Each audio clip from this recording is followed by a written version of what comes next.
અને જામવંતજીએ આ મણીને લીધો છે અને જઈને પોતાની ગુફામાં જઈને બાળકને આપ્યો છે. પોતાના જે બાળક હતું ઘરમાં એને આપ્યો છે. આ જામવંતજી રીછ સ્વરૂપે છે. અને અહીંયા ભગવાન દર્શન કરજો કે રાજ્યમાં એમ કહેવામાં આવ્યું છે, આ કથા સાંભળશો ને ધ્યાનથી અને પછી જઈને જો તમે ભાગવતજીમાં સાંભળવાનું ચાલુ કરશો ને, તમારા માથે કદાચ ભગવાન ન કરે કે કલંક ચડ્યું હોય ને કોઈ વાતનું સમાજમાં, તો આ કથા સાંભળવાથી તમારા માથે ચડેલા કલંક ઉતરી જાય છે, દૂર થાય છે અને પછી સમાજમાં ક્યારેય તમને કલંક લાગતું નથી.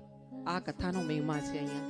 હા, કારણ ઇજ્જતને નામ કમાવવું હોય ને તો આના ચરણોમાં તમે જાઓ એટલે મળી જાય છે. જો મને મળે છે, તમે બધા આવો છો મારી પાસે. હા, આ તમારી સામે જીવતો દાખલો છે. હા, હું સામાન્ય માણસ છું, છતાં તમે મને પ્રેમથી પગે લાગો છો, જય શ્રી કૃષ્ણ કરો છો. કેમ? હું બહુ સુંદર છું એટલે? બહુ સારું સારું બોલું છું એટલે? ના, હું ભાગવત લઈને આવી છું. ભાગવત જો મારી સાથે ન હોતે તો તમે મને બોલાવતે? હા, તો મધુબેન મને ઓળખતે? હા, એટલે ભગવાનનું જો નામ સ્મરણ કરશો ને તો તમને ક્યાંય કલંક નહીં લાગે. અહીંયા બન્યું છે એવું કે આ રીછ છે પોતાના ગુફામાં ગયું છે ને પોતાના બાળકને આ નાનકડો અમથો મણી આપ્યો છે. આને આગળ જતા સમાજમાં જે યદુકુળ હતો દ્વારિકાનો, એમાં એક વાત ફેલાઈ